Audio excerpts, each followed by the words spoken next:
What if the scariest haunted house story wasn't really about ghosts, but about memories? The 2020 film His House does something incredible.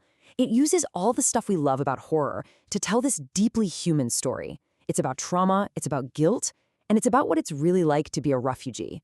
So let's unpack how it pulls this off. So before we even see a single ghost, the movie hits us with a totally different kind of horror. It's bureaucratic, it's this one line from a caseworker that just sets the entire tone. Our main characters, Bol and Rial, they've literally escaped a war zone, right? But now they're trapped in this maze of rules. One tiny mistake and they could be sent right back. The tension is just thick from the get-go. Okay, so let's meet our main characters. We have Bol and Rial. They're a couple who have escaped the absolutely brutal civil war in South Sudan. And their journey to get to the UK, it was horrific. They crossed the sea, and so many people didn't make it. Now they've been given asylum, and they're put in this rundown house. But as they're about to find out, they didn't exactly come alone. Their past, it followed them. Okay. This is where the movie gets so clever. It's really telling two horror stories at the same time, and it blends them together so perfectly that you can't tell where one ends and the other begins. So on one hand, you've got all the classic horror stuff, right? You've got ghosts rattling around in the walls, this terrifying witch-like figure, and these just haunting visions. But then, on the other hand, you have this deep psychological terror that is all too real. We're talking about crushing survivor's guilt, the constant gnawing fear of being deported, and just the sheer isolation of being in a new country where you don't fit in. Now, to really get what's going on inside their heads, we gotta look at two huge symbols in the movie, the house itself and the thing that's haunting it.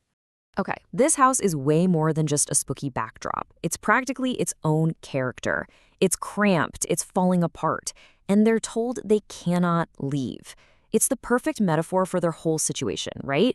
They're literally confined by the government, but they're also completely trapped by their own guilt.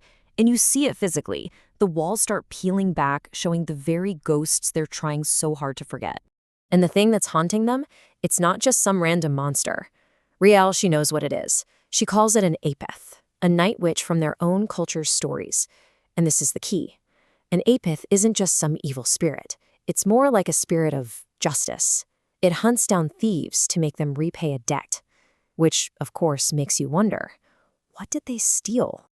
All right, so to figure out what that debt is, we have to talk about the film's big, devastating secret. This is the real reason for the haunting. It's the absolute heart of the whole story. In this absolutely brutal flashback, we finally learn the truth. The little girl they lost at sea, Nayagik, she wasn't their daughter. See, to get on the bus to escape the fighting back home, you had to have a child. So in a moment of just pure desperation to survive, Bol, he grabbed a little girl from the crowd, they pretended she was theirs, and then, tragically, they lost her during the crossing. So that's the debt. The haunting isn't random at all. It's a direct result of what they did. The Apeth is there to collect on the life they took to save themselves. And what's so powerful here is that the film isn't trying to judge them. It's just showing us the kind of impossible, soul-crushing choices people are forced to make when they're just trying to survive a war. Now, you'd think an experience this traumatic would bring a couple together, right?